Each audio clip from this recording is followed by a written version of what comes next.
All right, ladies and gentlemen, welcome back to another installment of the Rufus Rundown. This is, I believe, Season 4, Episode 10, because I am going to count those last two, was it the game, pre-Game 5 and post-Game 5 episodes, but this is going to be the final reaction to the NBA Finals, as well as another guest appearance and first time for Israel Fatade. I get that last name pronunciation right?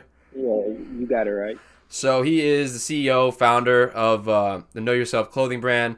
Also, pretty good basketball player himself. Is my roommate at Dean.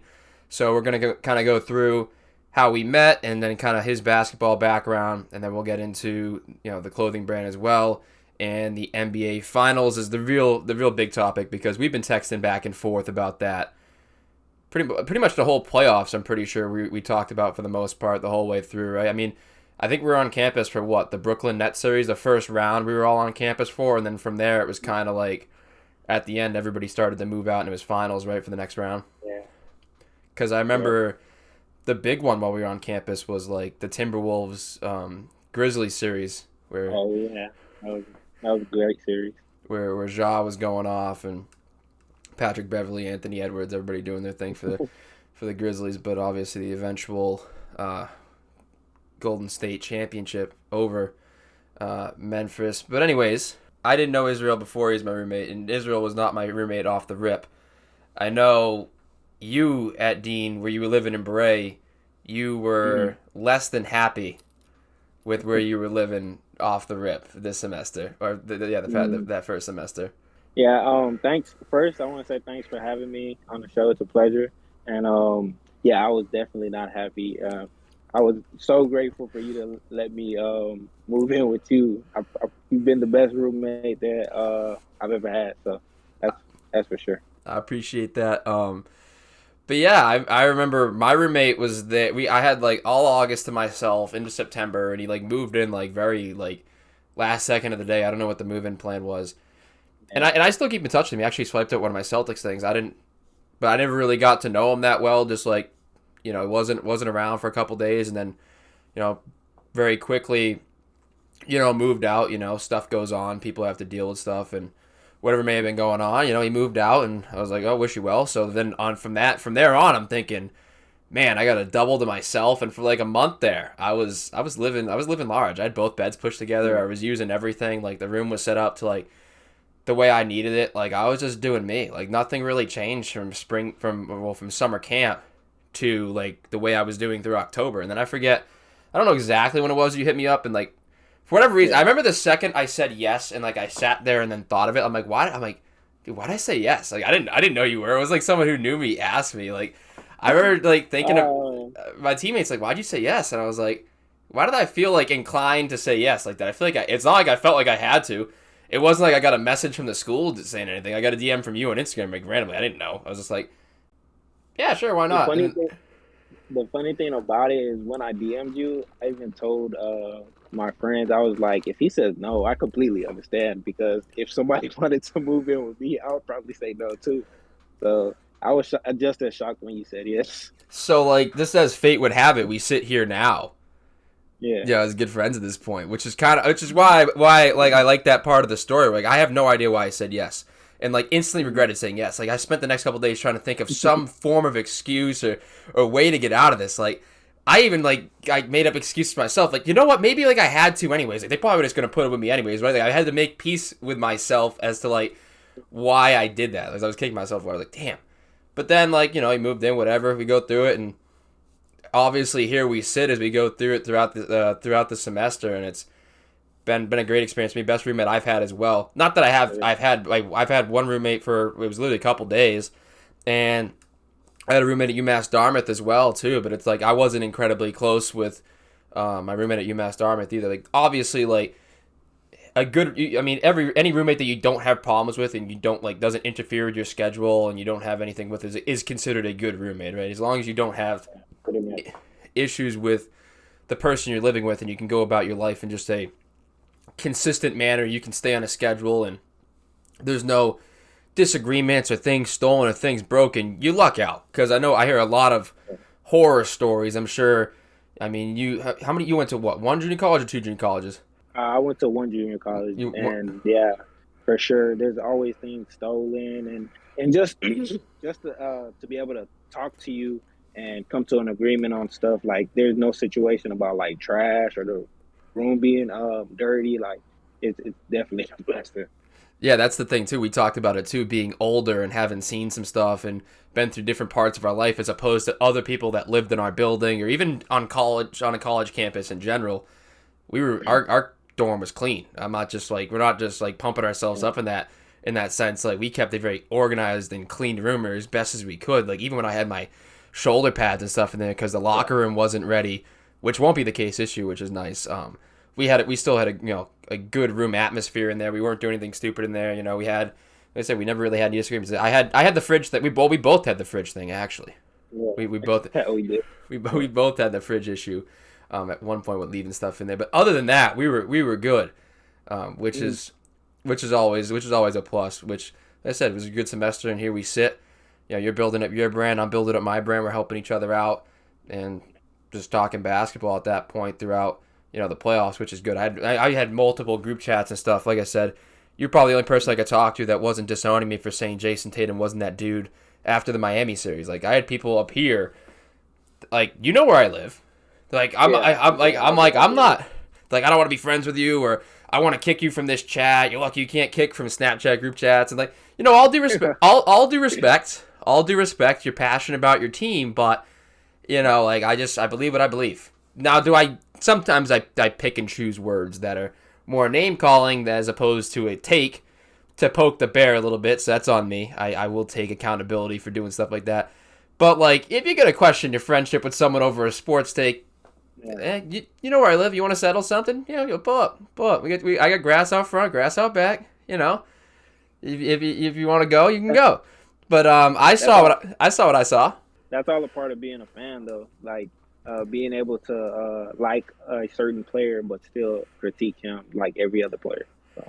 Yeah, that's the position that I sit in, and it even got to that point too, where a lot of times I have to be unbiased. I mean, biased to my own take sometimes, but I have to be very like neutral. I can't just pump up Boston, and I also just can't slam them too to make myself look like, see, guys, I'm not biased because all I do is shit all over the Boston Celtics. Like I have to be neutral as can be. Like some guys in the press, like they crush Boston specifically so they don't look neutral to the rest of the sports world.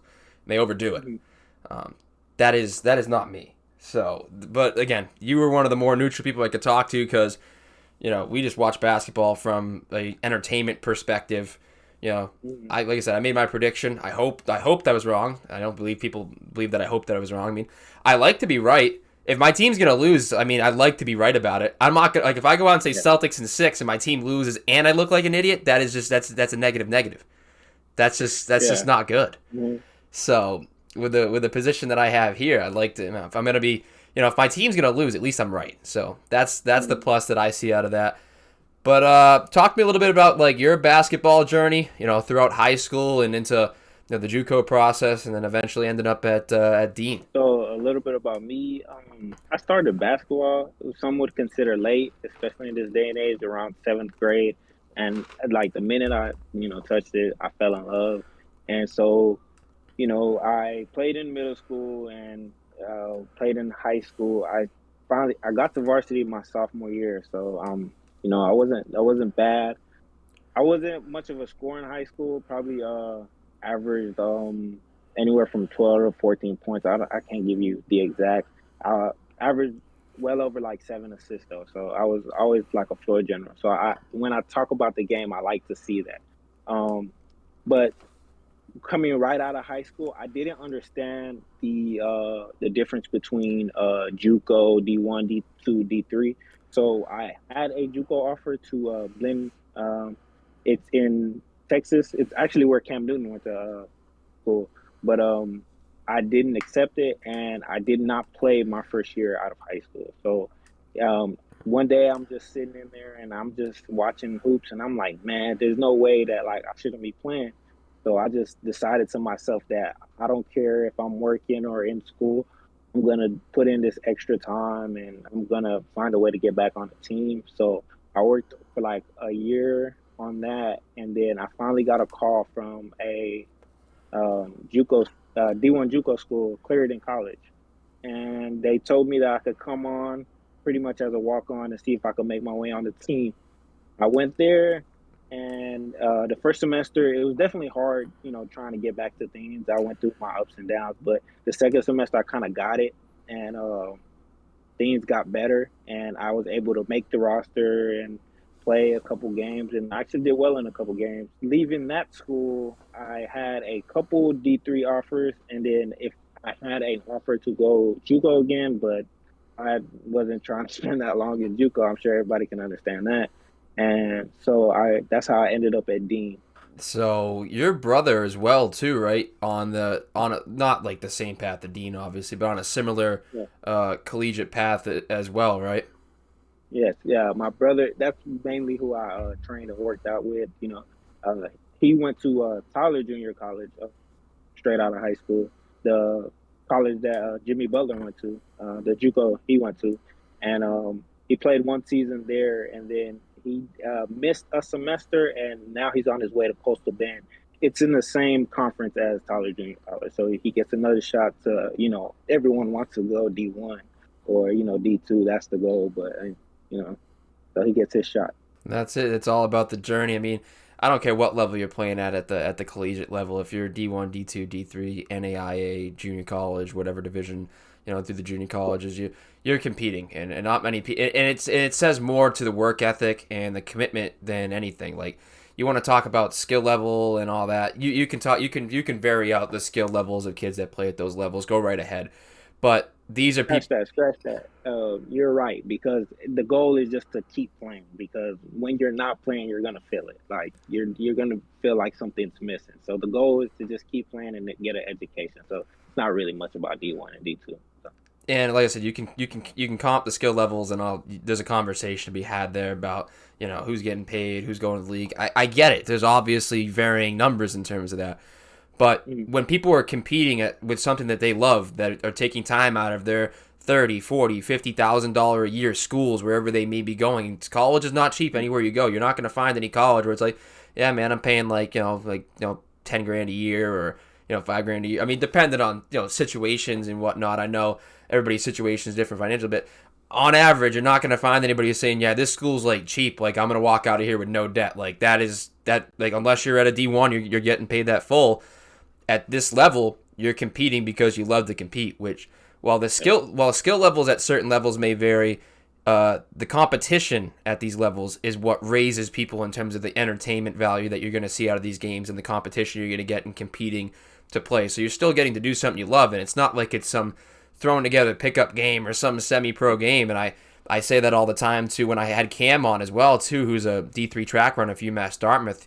He's back-to-back All-American. He's competing on the national stage. He went to Ohio. He's been to North Carolina for, national meets against the best kids in his division around the world. So at the end of the day, you're competing at still one of the highest levels you can compete at least in the U.S., and I think people deserve the credit for it. And obviously it puts you, with your journey and your brother's journey, understanding, hoops at a different level. I've learned so much just from listening to you in terms of like where people went and from and stuff like that, and it's understanding different parts of the game, which is why I enjoy talking basketball with you, and why we're gonna, like I said, get into the NBA Finals eventually as well too.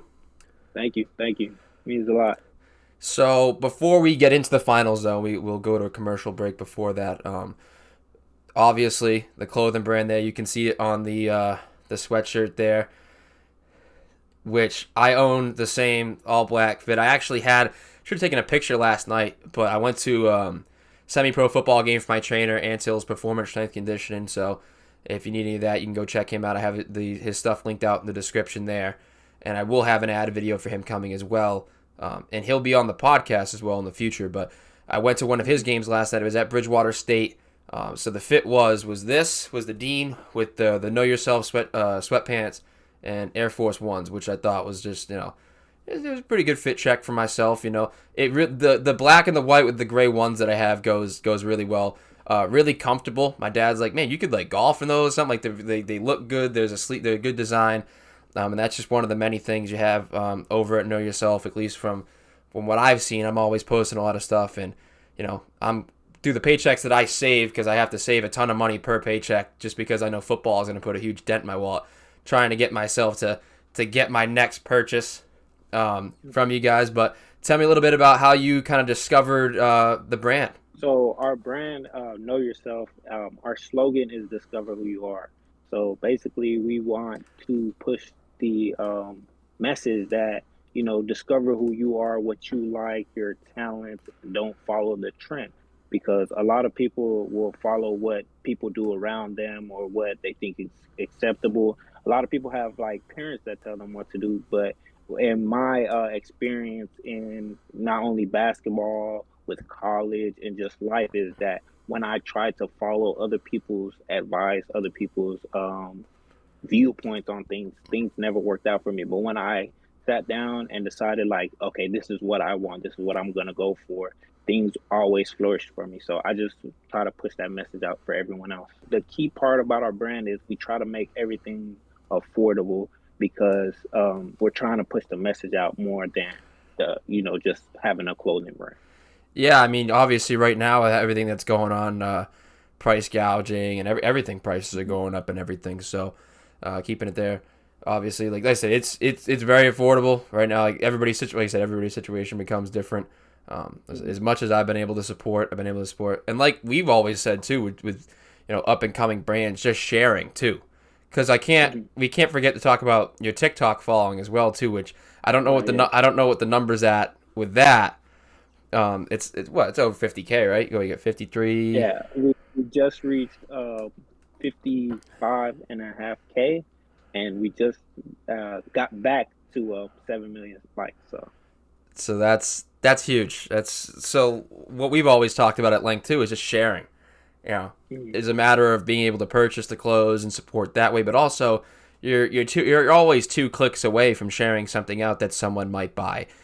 Something from you or follow something. You're always, and it's just a share goes a long way, whatever it may be. Whether I might get a donation or a purchase or 50 here or buy one get one here, whatever it may be. When it goes out there, and even if you can't buy something at that time or you've already bought it, or that one share might lead to that, and they might then the next time see something, share something because they like their product or they liked my podcast or they like the clip of my podcast. Just hitting that retweet or just hitting that repost or posting on your story. I mean, you don't even have to say anything with it. Just seeing it and it being there, and the numbers game that everybody plays with the stuff is and the algorithms as well. I don't think people see it enough as much as we do, which is why that's all we really is some of the stuff that we all we ask for. Is just that form of support. Some people if they're not doing enough. Like I've got that anxiety before too, when I was just starting this, or even in other factors in my life where if I wasn't where I needed to be, or my end goal, if I wasn't there, like kind of almost why bother doing it. So some people I feel get that anxiety of, well, if I can't buy or can't purchase right now, or if I can't do this or if I can't do that, like just to share and sharing out and being able to like and follow. Like I said, all your stuff will be linked in the description. It does a lot more than people think. And especially, me getting into content creating, I've kind of studied some algorithms, and you'd be surprised if right when someone posted something, within those first couple of hours, in the first 24 hours, the amount of reach they get if people were to like and comment and share early. So like if you have, like, let's say 10 good friends that always share what you have, them 10 shares in the beginning could do so much impact as far as to your post or your content that you've created. Yeah, it's crazy, the algorithms and content creation and the paths and avenues that everything takes. Like I said, I slack from time to time. Like I know YouTube's a very consistent platform, and it's so tough to stay consistent for me between the way that I train, which is another thing that I've tried to capitalize on, but I've also lagged behind on my vlogs for that too.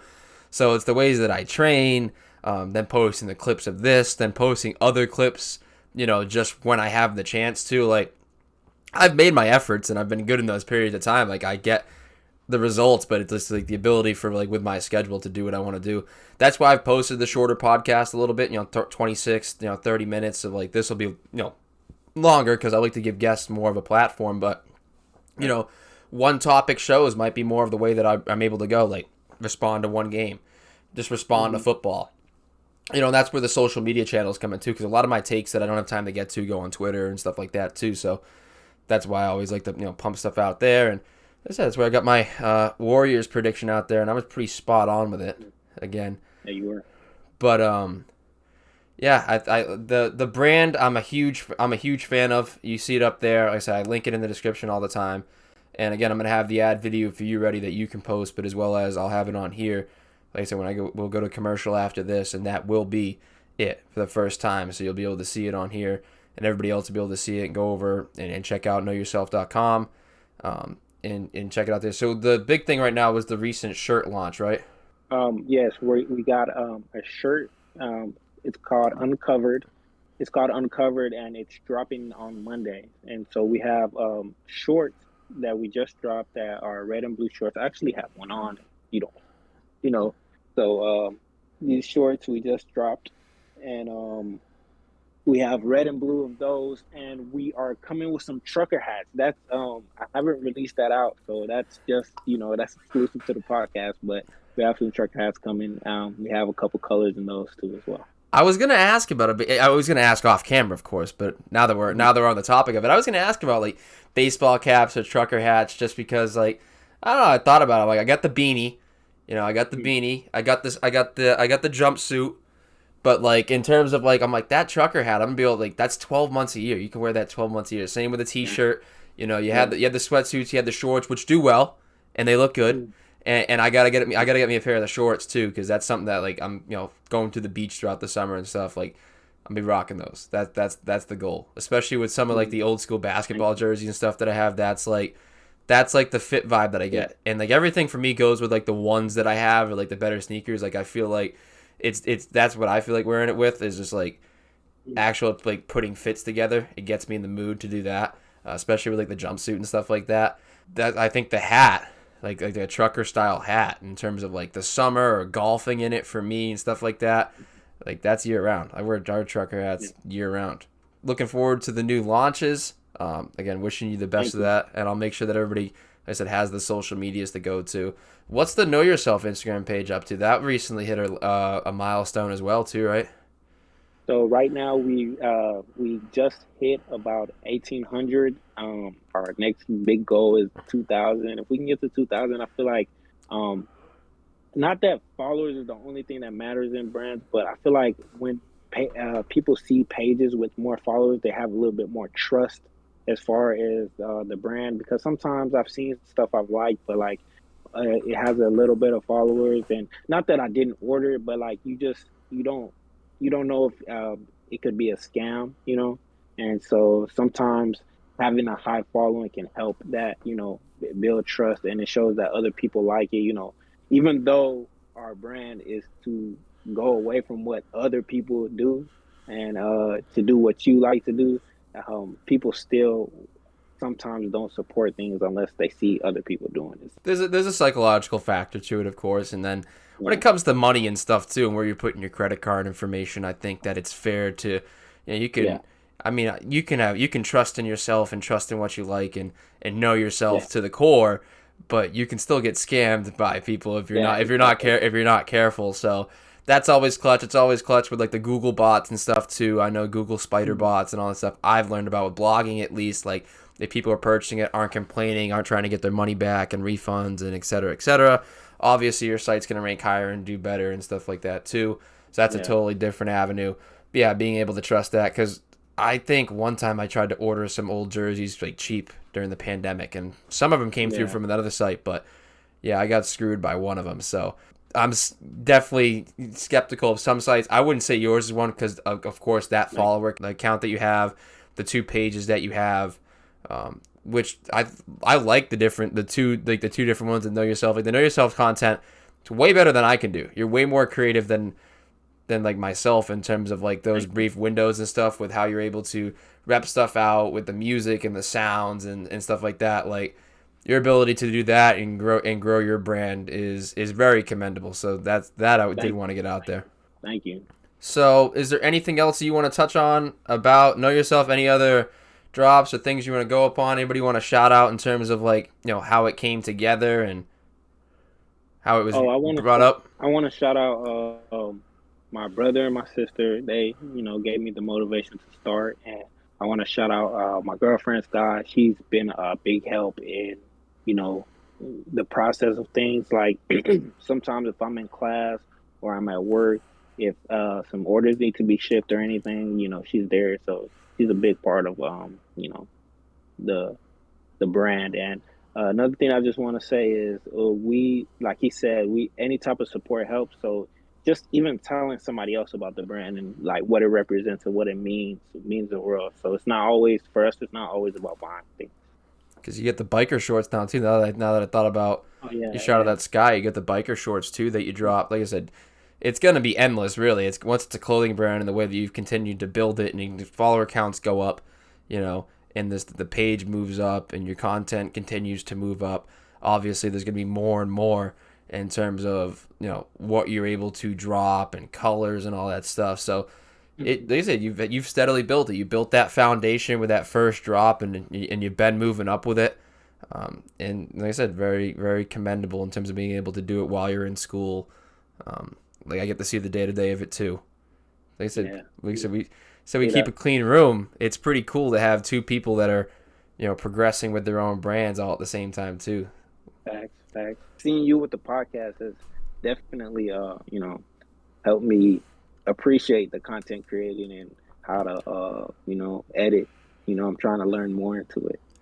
It's hard, man. It's not it's just, it's a time consuming thing. I mean, it's time consuming to learn. It's time consuming because the thing is with a lot of editing and content creation is that you can continue to do the same thing over and over once you get good at it, and everything Hmm. gets easier. But then once like stuff gets simple, how much are you really doing to elevate what you're doing? So like Hmm. you can do a simple skit for TikTok or a simple sound or whatever it may be or certain things or it's a little different for you in terms of like because you get sounds you like to focus on and stuff Yeah, like that, but you understand what you can do with it. Stuff might be more advanced in one sound as it is the next, yeah, but still having the skill to adapt to each opportunity. And it's the same thing with me. yeah. Like I could put together just us talking right now, just record I used to just record Zoom calls and put it up there. Mhm. Like this is no longer just recording a Zoom call. This is me using a Yeah, different app. This is me sizing this up. This is me taking, yeah, people that I appreciate and are supportive of my podcast that have businesses that I get to shout out. And then I obviously have the intros playing here in the bottom left. This is the first time I've done any of like this on the episode. Normally it's either yeah, Zoom or a Skype or like my face on the screen at the same time, like the actual Discord window. Like more and more mhm, research goes through. I mean, obviously you could stick with the first thing that works for you or keep it simple, but I don't know, I get kind of bored when stuff is simple and I'd rather progress and do more. So obviously there's a like you said, you got to continue to come up with ideas for your stuff too, which is it is not easy. Being creative is not an right. easy thing. People just think if you have creativity, I that's one do. thing, but having the drive to continue to build that up and change rapidly, because social media, nothing changes more rapidly than social media and content creation. The consistency is hard about it. Hard. Now, with TikTok, how Mhm. did how did that start up for you? How did you start building up like that social media channel? Okay, that was funny because I was like everyone else during the current quarantine. Uh, a lot of people got it, and I was like, "Ah, man, nobody's about to get on that kid app," and that was me. But when I got to Clarendon, the junior college, my roommate, he was pretty big on TikTok. He had like 30,000 followers, and he would make TikToks, and then so I would help him record them. So after a while, he was like, "Just get into one," and then so I got into one, and a lot of people were asking like, "Hey, who is that? Like, who are you with?" Like, and he started going live, and they would ask me like, "Why don't you make one? Like, if you make one, I'll follow you right now," and all this other stuff. So I made one, and still, not really any videos, but I was getting followers without videos because of him. And so I decided to, one video led to the other. And then I was lucky, like my fourth or fifth video, like got a million views. So at that point, I'm like, what can I do with this, And I had a friend from Sam Houston right before I got to Clarendon that he did TikTok, and I used to tell him he was lame and everything. And he it ended up paying his bills. Like he moved to Cali by TikTok and YouTube, and he would post like, "Oh, he's at this rapper's party and this rapper's party." So it did well for him. So once I seen that, hey, this has the potential to help you. Not even if I'm just gonna do content creating, just to put my name out there and think other things I want to do, like my clothing brand. That's what really got me into TikTok. Yeah, that was the thing. Like I go back to the early stages of YouTube, and I think about that Mm-hmm. often about how lucrative the money was before it turned into like the Mm-hmm. platform it is now with YouTube TV and everything, and how hard it is to monetize. Is lack back then. Oh my God, there were people that were making crazy money with the monetization platform, and that really helped grow what it was. TikTok popped off a lot quicker than YouTube. It took years for people to really capitalize on YouTube money. Everybody talk about making that YouTube money. Well, TikTok blew up very quickly in terms of, I forget what the price was that they would pay per view over a certain amount. And I remember people heard that, and then quarantine hit, and everything kind of just really came together quickly for it. And you have a lot of celebrities out there now that they're not just mainly doing TikToks now. They have Yeah. podcasts, they have brands, they're going on tours, they work for Barstool Sports, they work for, they have like, and now they have podcasts put together. I know OG on TikTok, OG, Yeah. 24/7 basketball, like those guys all came together to make a podcast amongst them, like a panel pretty much to sit Yeah. down and talk because everybody respects their opinions one on one, and now they all talk and come together, and it's just another form of content. So that's one there. Obviously, there's that BFFs podcast with Portnoy, that Brianna Chicken Fry Girl, and Josh Richards. So like you have these different outlets that have just blossomed from TikTok. Obviously, TikTok's going to continue to grow. You can post longer videos. There's always going to be trends, and then from there, people have been able to build from there. Like you have the clothing brand that is obviously one hand can feed the other there because the more that people like Yeah. your content, the more willing to support a brand that you're building up yourself. So I Exactly. I think it's really cool, and I think, like I said, again, impressive what you're able to do with it. Thank you. What's the what do you think the funniest story you could tell? I mean, obviously there might be ones you can't tell. What do you think the funniest story you could tell in terms of like your time TikToking? Because like obviously there's so many, like there's like whatever the funniest trend might be, or just a story from it that Yeah. you could tell on here. The funniest that I don't probably I'll go with like the funniest video I've ever made, and it has to be the one where it was like Miranda Cosgrove was like probably fucked, Yeah, yeah, and yes. everyone kept making videos, yeah, mocking the laugh and everything. But I went a different route, and I named I mean I captioned it when you're working with the two most annoying coworkers. And like I just was looking back and forth. Easiest TikTok. That's the thing. Like the hard TikTok sometimes don't even blow up. It was one of the easiest TikToks I've ever made, and it blow up. And it was just it was so funny because it was relatable. Like everyone has been in a class, in a room, at even anywhere, with annoying people that are just being obnoxiously loud. And it was relatable. So that's probably my favorite and funniest TikTok. Yeah, I'm pretty sure you face palming and stuff. I felt it. You showed me. I thought it's funny as hell. And then I forget what was it? I mean, we send each other them like countless ones. Like you got to look at like Yeah. Mr. Go 30, like that Oh yeah. dude. That dude was his name. I think Brendan Clinton's his actual name. That dude Yeah. is one of the funniest dudes that I've seen like on any social media. Like the game 6 one, we watched the game 6 Celtics one. The game Yeah. 5 one. Oh my god! Of course, of course he made Charles Grant Williams. I don't know if you watched the game 5 one where he had Charles with the glasses on, just looking at it. Of course, it's Grant Williams giving you like 1 point and like 1 rebound and like 3 fouls off the bench. Which, again, we're gonna get into it. We're gonna go right after we finish this up. We'll go to commercial break and do it. But yeah, no, I think it's a great app, great platform to be on, and like I said, all the stuff will be linked to for you guys to go follow Israel in the description. Content creating, if you don't see it as like work, a job, like if you see it as fun, it's always fun. It's always funny. And then you gotta see it in the long run. You can't see it as today. You gotta see it like a lot of people started, just having fun and look at the opportunities they got. So that's how you gotta see it. Yeah, I think like Dude Perfect's a perfect example of that, at least in the YouTube generation. Exactly. They're just out there having fun. And Exactly. it turned into just an immense business opportunity for those guys. They were able to go into stadiums and get professional athletes to do work with them, and that's just Exactly. one of the examples off the top of my head that I can think of. We're gonna head to commercial break. When we come back, we're gonna break down the NBA Finals, which we're gonna answer calls too. We're gonna take some of the calls, take some of the text line that was on there as well. Which I don't have the number up on the screen. That's the one thing I forgot to add here, but. Like of course, we'll break down all the calls that we get, all the texts that we got. I said, I think what I say, 3 texts, 2 calls, to break down, and then some of our own thoughts that I think will just throughout the calls and stuff that we take, we'll go through. So stay tuned after the commercial break.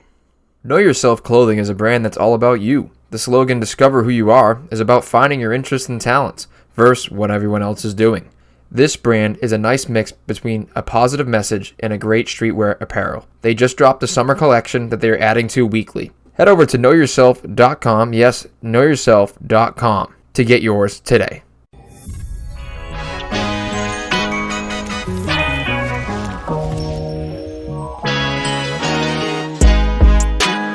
All right, so ladies and gentlemen, welcome back from commercial break. Now we're going to get into your calls and your texts from the NBA Finals. Of course, the Boston Celtics losing in 6 games to the Golden State Warriors. The Golden State Warriors dynasty, 4th championship in the last 8 years. Stephen Curry solidifying himself as one of the best I think anybody's ever seen do it.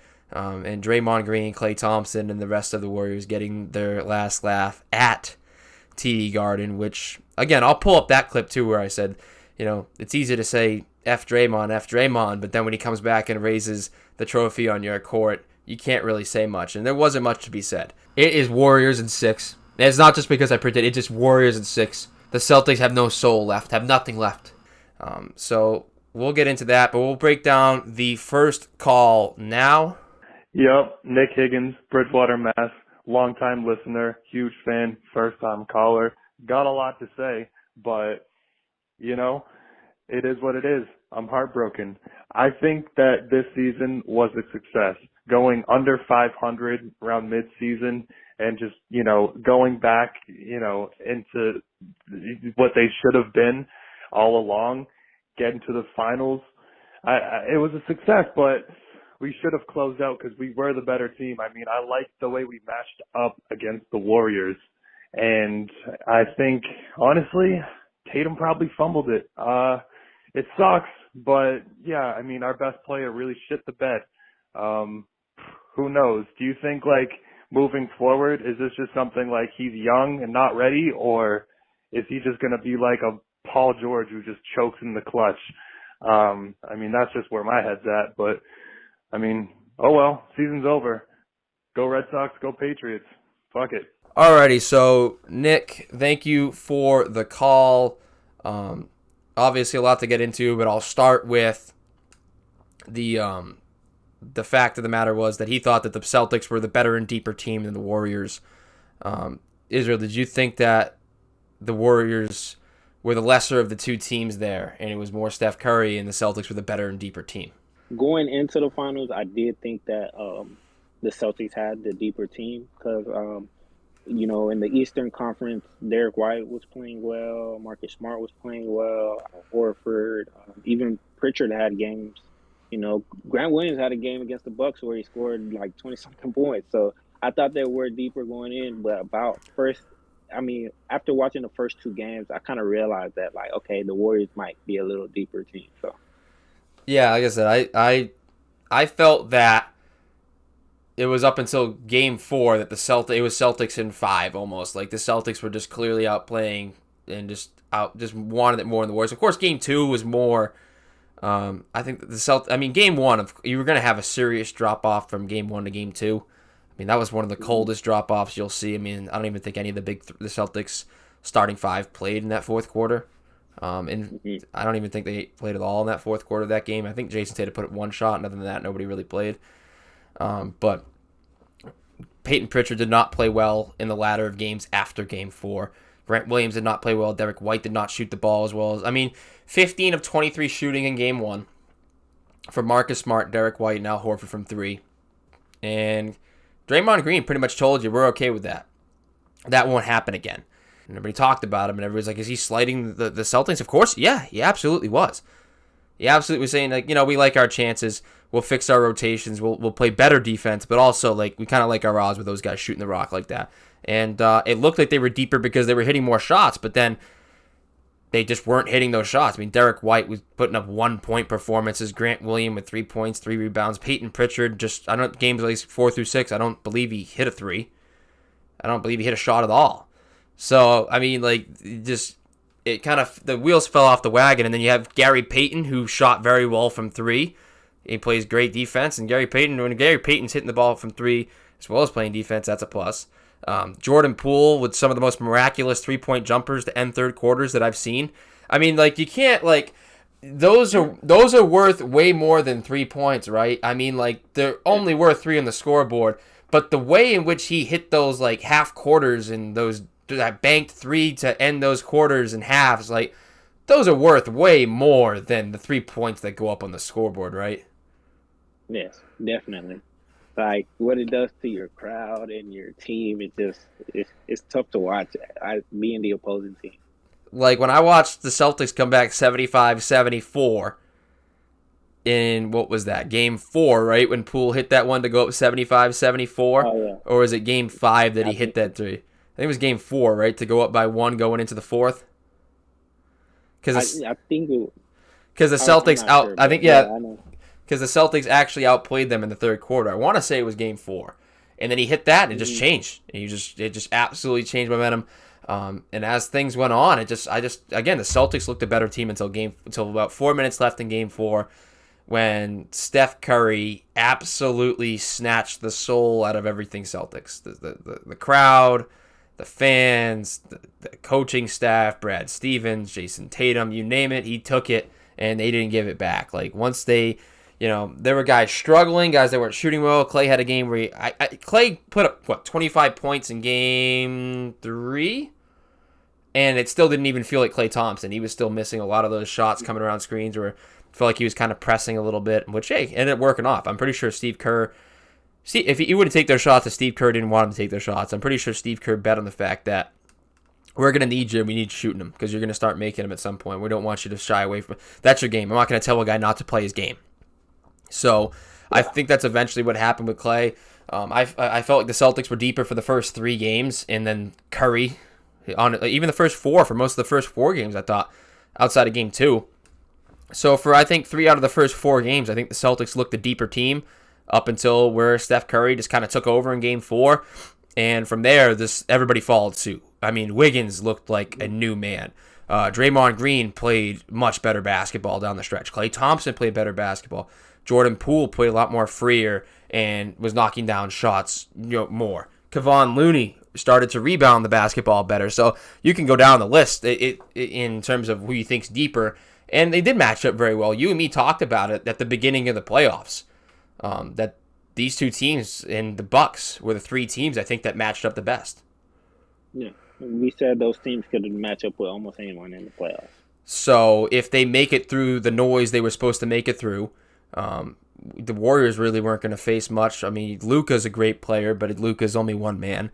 The Grizzlies' jaw getting hurt, that's a benefit why they didn't go 6 or 7 with that young Grizzlies team, which is gonna be back to play that Warriors team next year, but that's a whole nother conversation. But they matched up very well. Rob Williams and Draymond matched up very well, or Rob Williams and at that point, Rob Williams or Al Horford would match up well with Draymond and Looney. And then, Wiggins and Brown and Tatum and Thompson, or however you want to play those 2. And then Steph and Marcus Smart, your defensive player of the year guard, who might be the first defensive player of the year to not play any defense. But Game 6, the flops in Game 5 and Game 6, just absolutely just mind-boggling. But yeah, I don't totally agree with the Celtics being the outright deeper team. I don't disagree, totally either. I obviously they're the 2 best teams in the league. Did I think that one was outright? Yeah. Did I think that one was outright more talented and deeper than the other. No, I think that the Bucks were a better team than the Celtics if Chris Middleton's healthy. Yes, but that's still the two best teams in the league are undoubtedly because of the two teams in the finals. They're the two best teams to make it there. I don't think anybody was outright better than the other. But yes, the Celtics looked to be the deeper team earlier in that series. So that and obviously when Steph totally swung the momentum, the Warriors followed suit. The whole team, because Steph struggled in game 5, only had 16 points. He didn't have the 43 that he had, but his team picked him up. Much like in game 1, when Jason Tatum did not play that well and deferred, and a lot of his teammates made shots, and the Warriors are okay with that. Because even in game 5, a lot of Steph's teammates picked him up, and I think that, you're going to have that happen, and that's why the Warriors team won this championship. I mean, Steph swung the momentum, but the Warriors as a whole organization, won that championship. Wiggins playing well down the stretch. Like I said, Klay Thompson playing well, Jordan Poole, Peyton, Draymond really stepping up, almost having a triple-double in game 6. Biggest thing for the Warriors was the championship experience, because you could see in some games, although they went down, they didn't panic and they weren't poised. They were poised because a lot of times the Celtics they look like they're panicking, or they they just, you could tell they haven't been there before. And we got to remember, this Warriors team, they won the most games in NBA history. They've been here over and over and over again. So I feel like that was a big difference in the Warriors and the Celtics in this series. Yeah, like I said, a lot. You can say a lot about experience in terms of age, right? I mean, a lot experience and age, like the Spurs, but at the same time, like there's a lot of those guys in the Warriors still in their primes. They can still play basketball at a high level. So if you want to say if there's teams that have 37, 38, 39-year-old superstars, yeah, that's LeBron's got more experience and he's 40 and he's hurt now. That's different from saying hey, Steph's been here before and he's 34. They can still play. Yeah. I feel like it's people say, oh, it was experience versus youth. Well, not necessarily, because Steph's still pretty much in his prime, still playing at an incredibly high level. Wiggins is going into his prime. Draymond's probably on the tail end of his prime. Clay's probably on the tail end of his prime with the injuries, but still, can hang on for a year or two more. These guys aren't a year away from being done. They're a year away from not being who they used to be. So I'm saying that's where I kind of with people, I would go at them and say, not necessarily. You hear that term a lot of people say where you have to learn how to win, and then you see some people with Michael Jordan, he lost a couple times in the Eastern Conference. LeBron, when he went to the finals, the first couple times he didn't win either. So you hear it that some people have to learn how to win, and I feel like that was a thing for the Celtics, because being in the finals, they did not know how to win a championship yet. Even Al Horford, their veteran, hasn't been to the finals, so he couldn't rally the troops. And yeah, I mean, he's been 100 almost 200 games now in the playoffs without a finals championship. I think he's going to be the most ever, one of the highest counts ever of that. No, I didn't even know. That's an interesting stat. Yeah, I think he might be the longest, most amount of playoff games without a title. I think is what he holds right now, which is got to be one of the worst stats to hold. Yeah.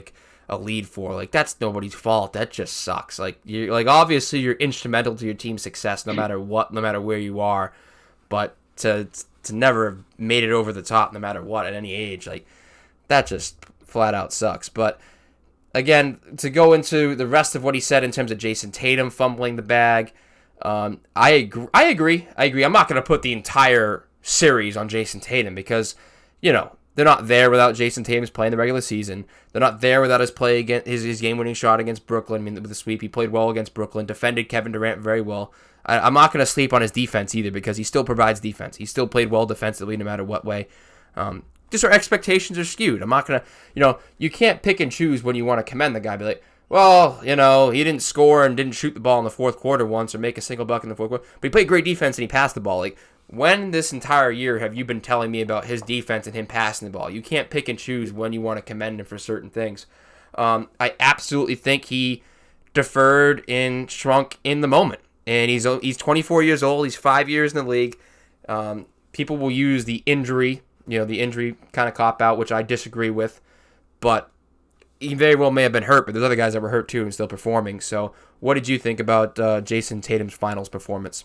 I felt like Jason Tatum, he he played he played just under okay because um, in this day and age in this NBA, your best player can't average 21 points and you win. I think the best player has to average at least 25. So that's where he didn't show up, and his shooting percentage was too low.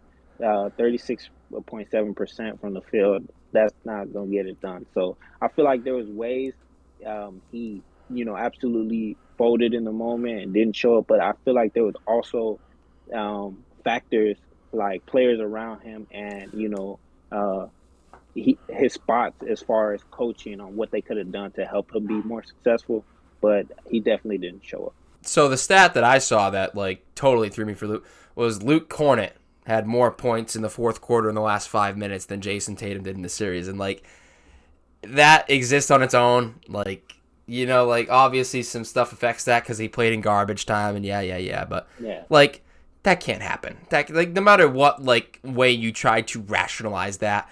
That just can't happen. It just flat out can't. I know all these games were decided by double digit points and all. It just your number one player. It can't happen. It's just unacceptable for that to happen.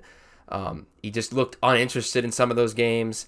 And there's like I said, there's an Instagram DM that I'll go through too, talking about like what I just didn't see to be the case. Like, yeah, could guys have made more shots around him? Yeah, but like at the same time, like they might have used all those shots in game one because he wasn't there. So at the end of the day, you have to make some sort of winning play. Steph had 16 points. It felt like he had 30 because of how big his layups were. The passes he made to Looney and Draymond on that run to end that game in Game 5, like, and obviously what he still was able to do to get Wiggins into positions to score and the respect that he garners because everybody said, well, Jason Tatum's getting doubled every time. He was not getting doubled every time down the court.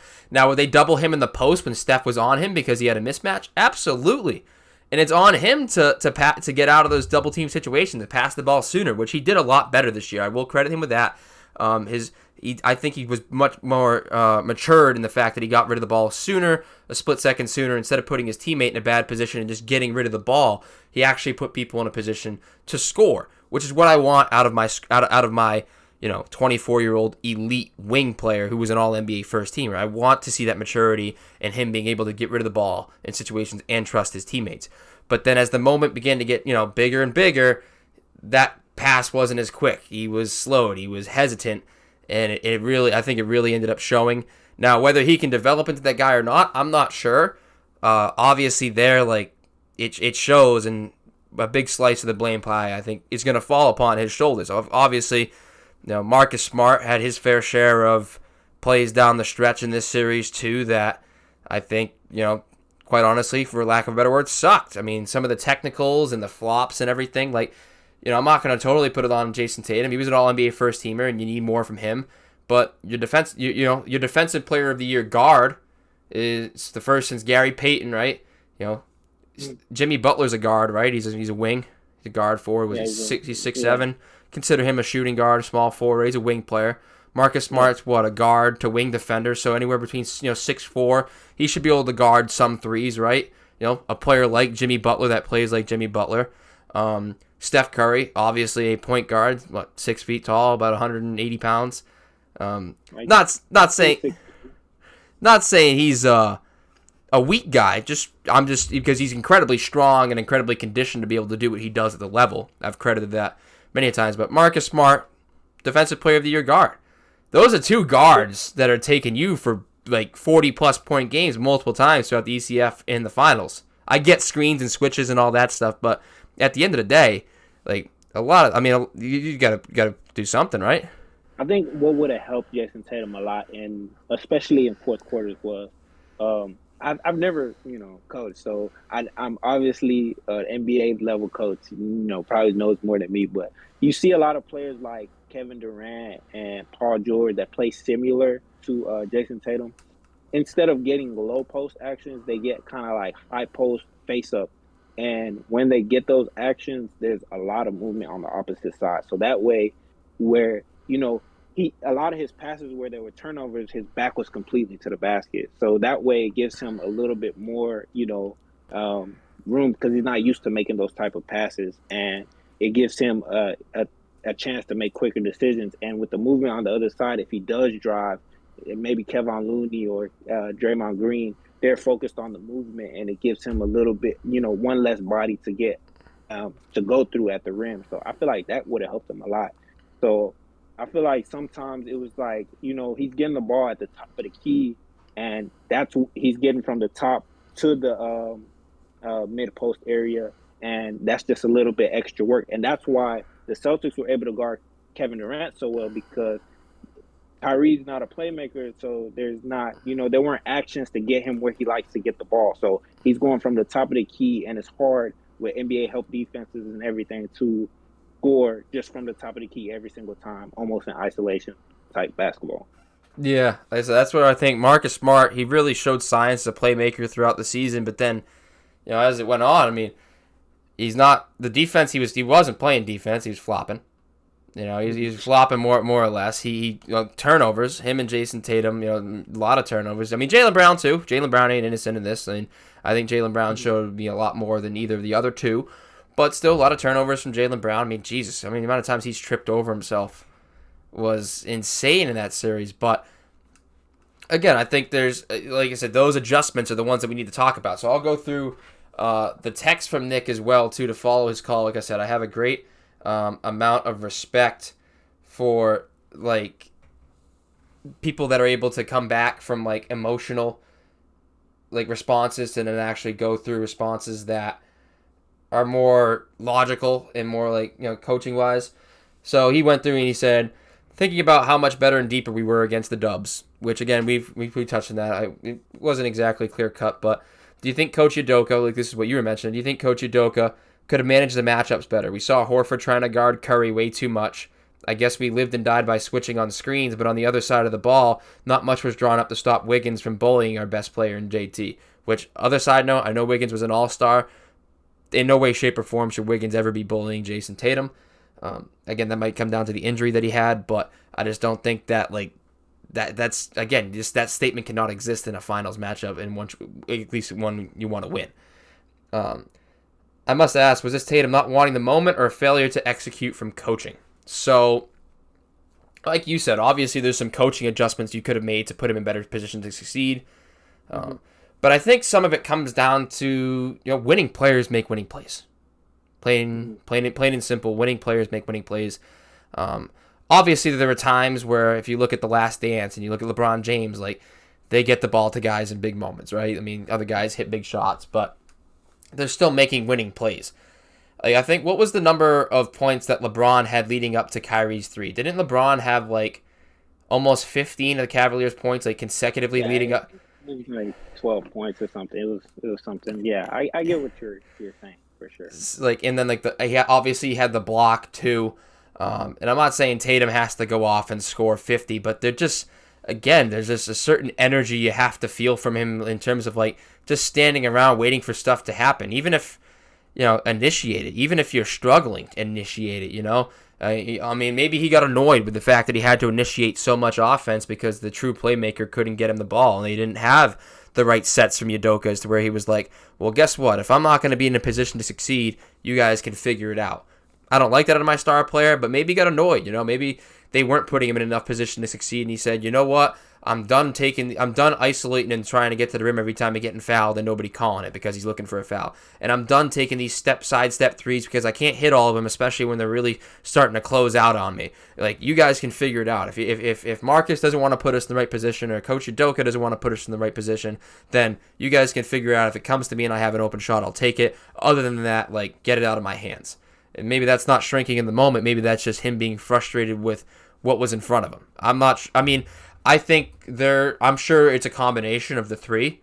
I still think that, mentally, I just don't think he's there as a true superstar yet. He's still a star player, not a superstar player, even though he was first-team All-NBA.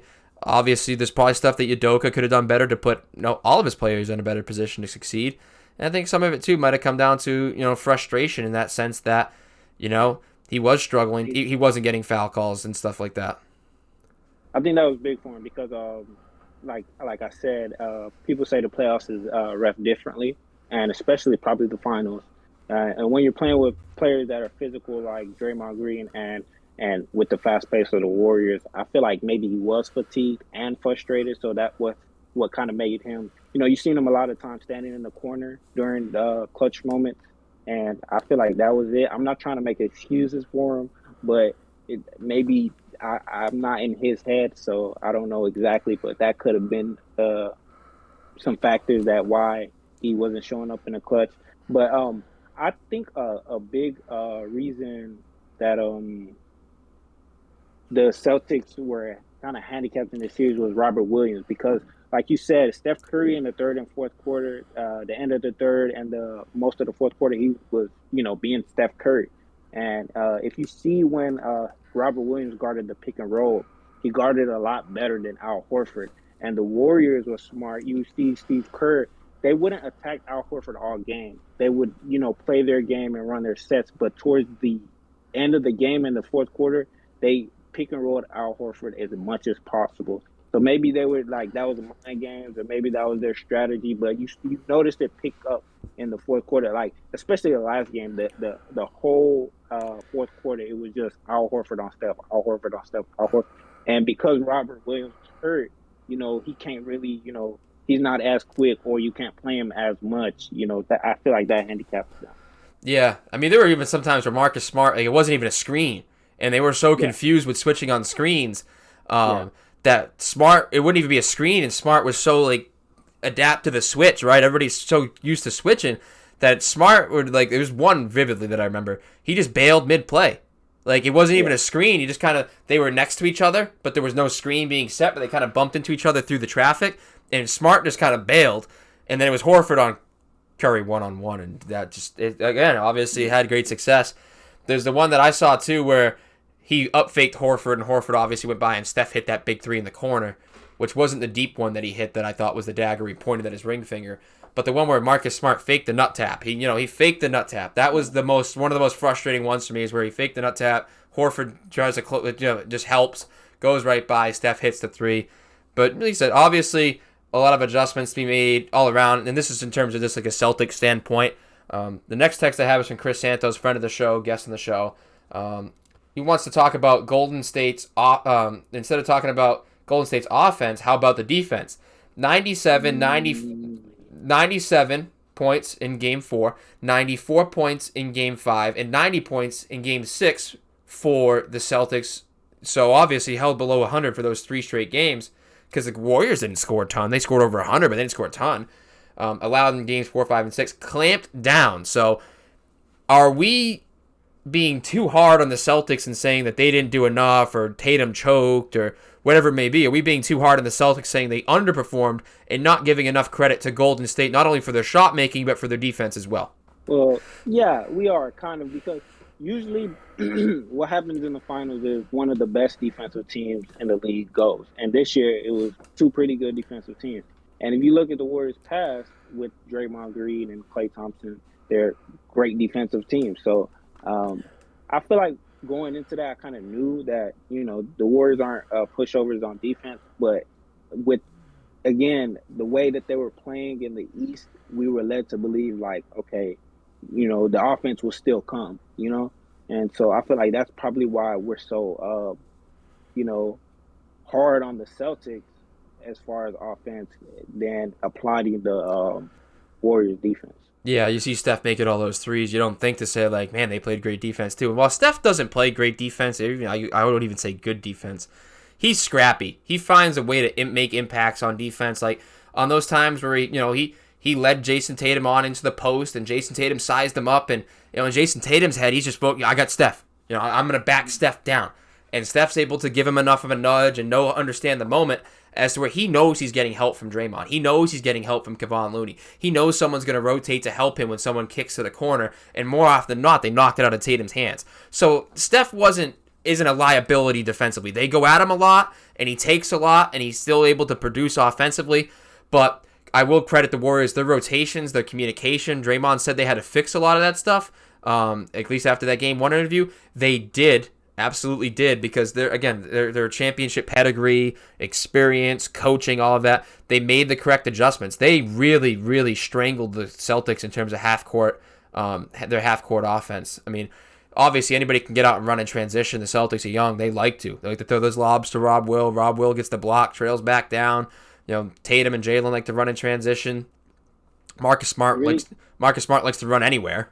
you really have to credit Wiggins because when you have that trust in somebody that they can stay in front of Jason Tatum, and Jason Tatum struggles like that, um, the rest of the players can stay at home. They don't have to help as much, so which makes it even tougher on Tatum. So um, with Wiggins having Tatum struggling, it helped their overall defense because now I don't have to come as much, and these some of these spot up shooters and role players aren't getting as wide open threes.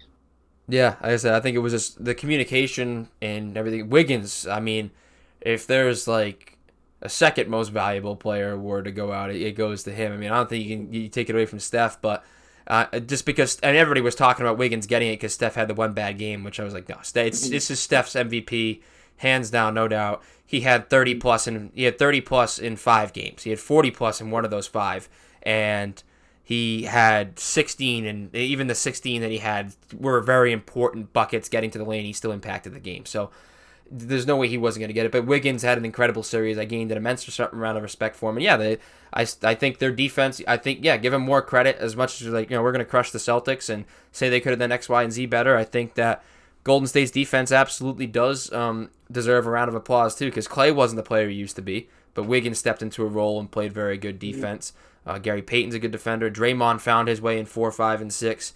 His rebounding was better. That's one thing we talked about too. Is like you can only run those undersized fives. Like Kevon Looney was a good rebounder in the regular season, but they were getting out rebounded. You look at it, but as the series went on in those games they won, their offensive rebounds are better. Their defensive rebounding was better. And it came from guys that were undersized like Kevon Looney and Draymond Green, because the Otto Porter thing worked off the bench, but it never really worked off the start. But that was set up by Kerr, because Kerr that was a theory talking about how he didn't want Looney and Draymond on the court at the same time all the time. He wanted to split them up a little bit. So starting Porter for those couple of minutes would give him the ability throughout the game to get Draymond off the court and have just Kevon Looney, and vice versa, be able to run them differently and then figure out when he could plug and play those guys, as well as Otto Porter, who eventually would come back around late in those games and knock down some threes. It fixed his rotation a little bit. Even though if it was just 4 or 5 minutes early in the game, it helped him figure out his rotation more or less, which, again, that's another championship call from a great coach in Steve Kerr. Yeah, and again, I always say if Robert Williams is because if you look at the games the Celtics won or that were competitive, Robert Williams was killing the glass. So him, and then there was even a game where Grant Williams was killing the glass. So if you look at him being healthy, how much could he have impacted that? Because when you get second and third chances, he could turn 12-point leads into like 4-point leads. Yeah, no, it's huge. I think Rob Williams gets a huge round of applause from anybody from Boston. If they had won that series, I think that you get him up in the rafters. Number 44 is hanging in the rafters, man. I think Celtics fans would have made sure of it. I mean, his shot blocking ability, his defense, his hustle. At times in that game 6, looked like he was the only one out there like that cared. Before the Celtics went on that run, really was impressed by him. And it almost makes, I think personally for me, Marcus Smart a little expendable this offseason, because you have a defensive player of the year where 2 guards go off scoring against you throughout the playoffs, like in the biggest series. And you have a center like that when he's healthy. He's one of the most dominant defenders in the league. So how many defenders do you really need at that elite level when you can get a guy that can play, let's say, good defense, but actually make plays for you, actually take some of the burden off of Jaylen Brown and Jason Tatum? It's a question to be asked. I'm not sure. I mean, Brad Stevens, it's his second year in the big chair. I think he did pretty good in this first one. I don't really like to give credit to Brad Stevens, but he traded for Al Horford, who we thought was and got rid of Kemba Walker's salary, and Al Horford actually really worked out. He listened to Ime Udoka about going to grab Derek White. So some decisions to be made there, but all around. If you look at game 1 where they, had that great fourth quarter and they, beat the Warriors pretty bad. Marcus Smart had 9 assists. So, I'm not saying every game has to be 9 assists, but for him, if you're just going to, shoot the ball, you have to make more plays. You have to make more plays. You're gonna be a defensive player and just shoot. Stand on the corner. When you get the ball, you have to make plays. So that was a big thing that I think you should take a note out of Draymond's book. Like you had mentioned that, Draymond, stay in your role. When they sat Draymond down, do what you do, Draymond. I think Marcus Smart has to take a page out of Draymond's book because I see similarities in them very much, except that I don't believe Marcus Smart to understand his role. Draymond understands who he is. He even backpacked a couple threes in there along the way. You can do that. And Marcus Smart's not a bad shooter. He just takes bad shots. I think he's a good shooter when he takes good shots. I think he can knock down the three at a good enough percentage to where I trust him shooting the ball. I think he takes bad shots that are low percentage, that it doesn't matter who you are, it's a low percentage shot. If you're Steph Curry, sure, go right ahead. You can take what you want. But if you're Marcus Smart, no, you're not taking the same shot selection as Steph Curry. And when he was working as a facilitator more and is playing defense and not flopping, and he's more involved in the game instead of being involved with himself, he's a much, much better player. I agree. The last person I think he gets the least of the blame is Jaylen Brown. I feel like he was solid, and I think he played his roles. It was times where, he shot a couple bad shots, forcing the issue. But I think the biggest thing for him is they have to recognize that he can play. He's a good playmaker as well, and in the second half, he has to be more.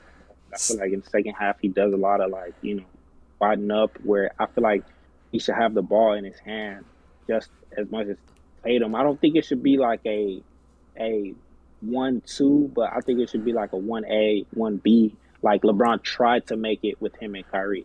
Yeah, they iced him out of those games way, way too much. Because by the time he wanted to go back to him and could rely on him, he would be iced out. He didn't have the touch. He didn't have the feel for the game anymore because he was so uninvolved. And it wasn't lack of trying on his part. He tried to get involved. In some of those games, he did take over and made shots. But in some of those games, he couldn't make those shots because he was so uninvolved in the game as it went on. So I have no problem, you know what I'm saying? Like, I have no problem with someone, like, I do have a problem if you're not making the shots, like, but at least you try. At least, Tatum was at least trying to do something different. Jaylen Brown in that game one, like, it really came down to him taking charge there and going on that run for the Warriors before they started shooting the ball as well as they did. So I gained a lot of respect for Andrew Wiggins and Jaylen Brown in this series. Clay, Curry, Draymond, I think they showed exactly what they've always been. I think when it came down to the winning plays, everybody knows who they are now. And if you didn't before, if you kind of forgot or thought they were washed, clearly they showed up and showed you exactly why they've done what they've done and continue to do what they do. So before I go to the last two calls, because someone called in while we were recording, I got a little DM, not argument, but conversation with someone.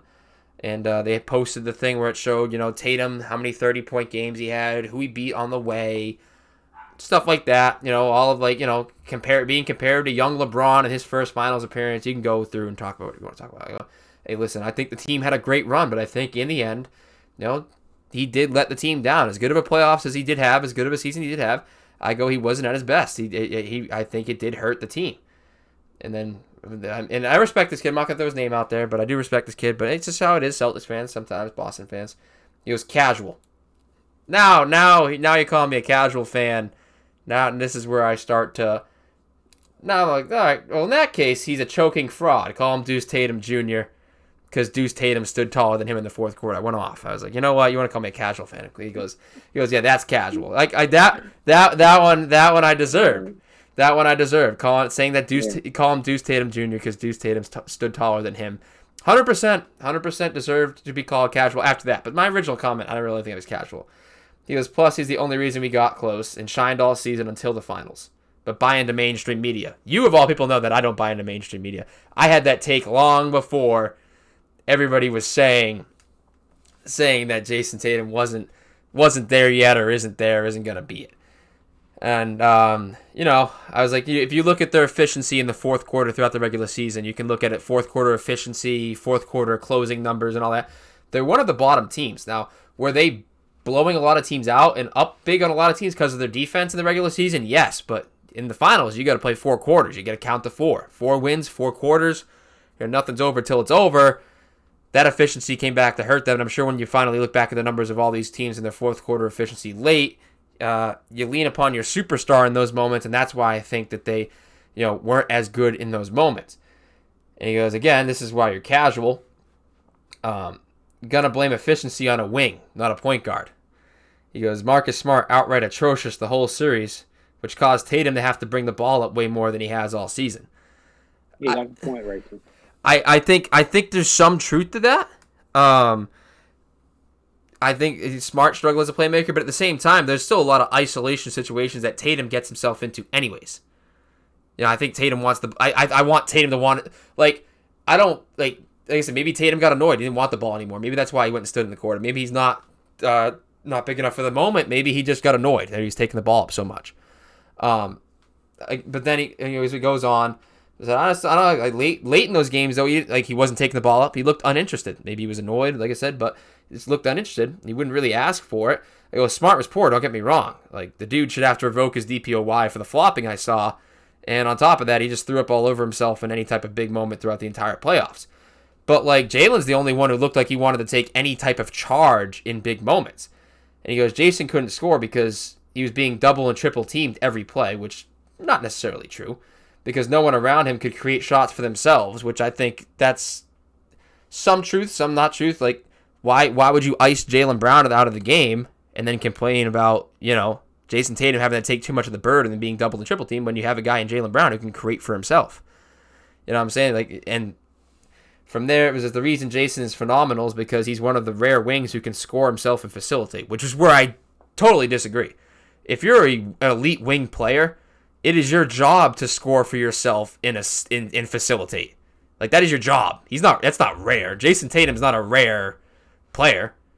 Yeah, LeBron can score and facilitate for himself. Kobe could facilitate and score for himself. Facilitate and score for himself. Michael Jordan could score for himself and facilitate. We can go down all the elite wing players that have ever played in the NBA. That's their job. I'm not going to, he's not some rare talent. But part of facilitating is having guys around you to put the ball in the basket, and none of them could do that. That being said, Tatum sucked, but no one could pick him up. Which, hey, it's whatever. It's whatever. I mean, I don't like the idea of being in the finals and my superstar having to be picked up, right? Why go, if you go to the finals with your number one playing well, why should they have to pick him up in the biggest moments of the season? Mm-hmm. I just don't see. I mean, given they one game they picked him up in the first game, okay. Stephen Curry got picked up for one game, but for 5 of the other ones, he was the dude. So you got to pick up a superstar once in a while, but to carry them through a series was picking up and there's carrying. And that's where I feel like almost any other team in the West they beat, but with Golden State they've dealt with LeBron and Kawhi. You know what I'm saying? So when it comes to Jason Tatum's not either of those players.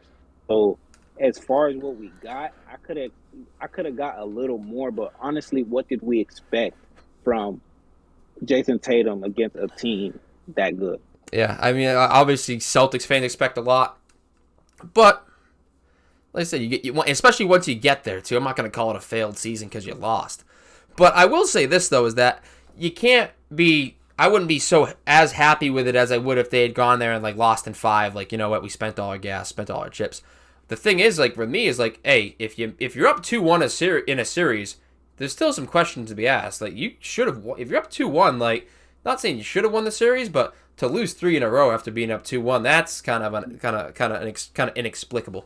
I think there was a lot he could improve from. I think maybe I'm not trying to change the way he plays, but he could, gain 5 or 10 pounds of muscle, so that way he isn't trying to draw fouls when he goes to the rack and probably trying to finish through people. That would help because he has a long wingspan too, so that would help.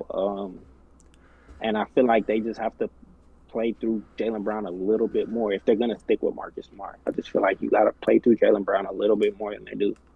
Hey Lucas, it's Wade again. So of course it was a very sad Game 6 for Celtics fans, and I do want to give you a interesting question yet again. So we're going to be playing the what-if game at the moment because, listen, I don't know as much about the team.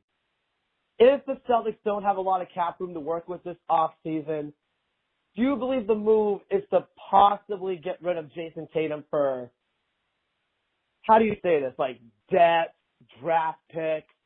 Because we clearly saw a small sample size of him in the finals, and we wished we obviously could have seen more from him. All the turnovers, all the missed shots, just didn't look like he was like himself out there. But I feel like, in my personal opinion, is that if Boston doesn't have a lot of money to work with to get some of those big players to join the team, whether it be maybe Bradley Beal, I'm hearing rumors that we could see Shai Gilgeous-Alexander could be on the move eventually, DeJounte Murray possibly, who the heck knows. But I just want to ask you, if Boston doesn't have a lot of money to work with, should we just move on from Tatum and just let Jaylen Brown win the show? Thank you, man. You gonna go first or me? So I'll go first. I believe to talk about moving off of Tatum, probably premature. But if you're going to talk about moving off of Tatum, it has to be for another superstar, right? It has to be for, like, I talked about Trae Young. I talked about, like, it has to be for a dude. DeJounte Murray, Shai Gilgeous-Alexander, Bradley Beal are all great players. But right now, Jason Tatum is better than all of them. So you have to get picks with them. I don't think you're lacking cap room. I think the Al Horford contract currently is going to suck unless he restructures. And you got to work with some money. But I don't think trading him away for depth or draft picks is going to help or solve any problems. It's only going to create more. I feel like it's two things that fix the Celtics, and they could try again with the same team. I think they can keep Marcus Smart. I think they can keep everyone. I think, one, you have to go get a vet point guard. Perfect situation would be Rajon Rondo. I feel like you get a vet point guard, somebody to help Marcus Smart understand, like, okay, when it comes to being a PG, this is where you could improve. You could still be that role player shooting. Because, even Rondo with LeBron, he's played on the wing and, like, conform to a team. But I feel like you get that to help Marcus Smart, and you have to have a player, hopefully like a 4 on the bench. I can't think of anyone right now, but that can move their feet a little bit better. So if you want to play small ball, or if you want just the 4 out there, somebody, so when they're attacking Al Horford like that, you can get them in and they can move their feet. Or, so Steph Curry doesn't get off like that. I feel like those are the two things that they could fix and try again.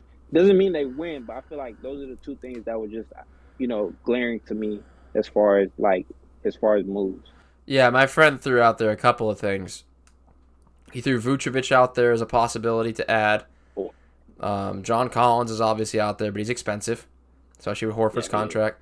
Sabonis just got moved from the Pacers, but I mean, like, there's some guys, there's some dudes out there that obviously could fit into that four role. He also said too, Aaron Nesmith. I mean, Aaron Nesmith could take a step too. I'm not saying he's going to be a 4, but he can play some defense and shoot off the bench. That's a guy that you might look to for the Celtics to grow and to add into that rotation that can do some different things for you. Because obviously, I mean, I think Peyton Pritchard, like, obviously you'd like to get him better defensively, but just physically he's going to be limited. So the real goal there is going to be just to have Peyton Pritchard become like an absolute knockdown shooter, right? Give you 6-9 points off the bench, and on nights where he doesn't have it, you get 3 minutes from him. That's how it's going to be. So we obviously covered a lot of the Celtics. What do you think? Do you think the Warriors can run it back? And if you do, what do you think it'll take for them to do that? Or if you don't think they can run it back as of right now, what do they have to do to get back over the hump and into the finals? I feel like the Warriors have a great chance to come back, but I feel like there's only one thing that James Wiseman has to be healthy next year, because I feel like with LeBron James and Anthony Davis coming back, and then I feel like the Mavericks just picked up Christian Wood. Who knows, next year you might see, I mean, not if unless they make some moves, but if you see like Rudy Gobert, anything, Kawhi and Paul George coming back, if you don't have that size down low, I feel like other teams will take advantage, because LeBron James and AD will certainly take advantage. Kawhi will take advantage. And I feel like that's one of the biggest things the Mavericks needed was a center when they were playing against the Warriors. That I feel like Kevin Looney just looked a little too good. Draymond Green looked a little too good. And if you have, a center or a power forward that can, bang with them, I feel like Luka could have made things a little bit more, interesting. So I feel like James Wiseman has to be healthy. 2, Clay has to be a little bit more Clay than he was. it got through, it got by. It being that Clay, they could still get pretty far. But I feel like if he's Clay that we used to know, then yeah, they definitely have a great chance to come back. And some of the young guys, I don't know specifically their contracts or anything, but some of those players like Otto Porter, I think he's on a 1 year. Like he showed that he's valuable to a team. Does he get picked up? Jordan Poole, I don't know when his contract, but like a lot of those young guys can play, and they're gonna want their playing time and their money. So we'll see how that goes forward. Yeah, the intriguing thing with Porter and some of those other role players like Kevon Looney, who's going to be up for a contract, right? Wiseman comes back, he can play the 5, right? He's a long, athletic 5. You got Moses Moody and Jonathan Kuminga waiting in the wings, and I was begging for Kuminga early in the series, even as a stretch 5, Kuminga playing like a small ball 5 because he's athletic, he can jump, he's physical. He can really do a lot of things. Do you see Jonathan Kuminga making that jump next year too, and maybe to replace one of those players, maybe not finding a free agent, but Kuminga or Moody growing into a role, and then from there, do you see like maybe even Kuminga playing as a stretch 5? I see them playing a lot because the thing about it, the Warriors like to develop young talent, so they'll give them the opportunities to play. But I feel like the reason we didn't see him is they don't think he's ready for like a finals or a playoffs. I mean, they did have one game against the Mavericks where they showed like, hey, I'm here, but then again, the Mavericks had their role players out too. So I feel like with the Warriors, they feel like their main core probably got one more or two more in them. So they're gonna let the young guys develop. They obviously have a great staff over there in developing young guys. So they're gonna get their chances, but it may be another couple years before they get like meaningful, playoff minutes. So I got one more call. I haven't proof listened to this one yet, so this is going to be first time through, so let me get this all set. Yo, Lucas, it's your boy Jacob. Listen, I know we talking finals. I know everybody wants to talk finals right now. Man, I do not care because that was a weak finals, bro. Honestly, like, the most probably boring finals I ever watched. Not great. Not none. Everybody's like, oh, Warriors don't want to see him next season. You don't want to see Lucas next season? You want to see the Pelicans, boy? I'm coming in here with this Pelicans talk because Herb Jones about to be shooting 36% on 3, about to draft the shooter. Man, we going to match shooting. Our defense is going to be way better than what happened there. They're not coming out the West next season. So Celtics don't got to worry about that. We'll handle that. They're not coming out the West next season.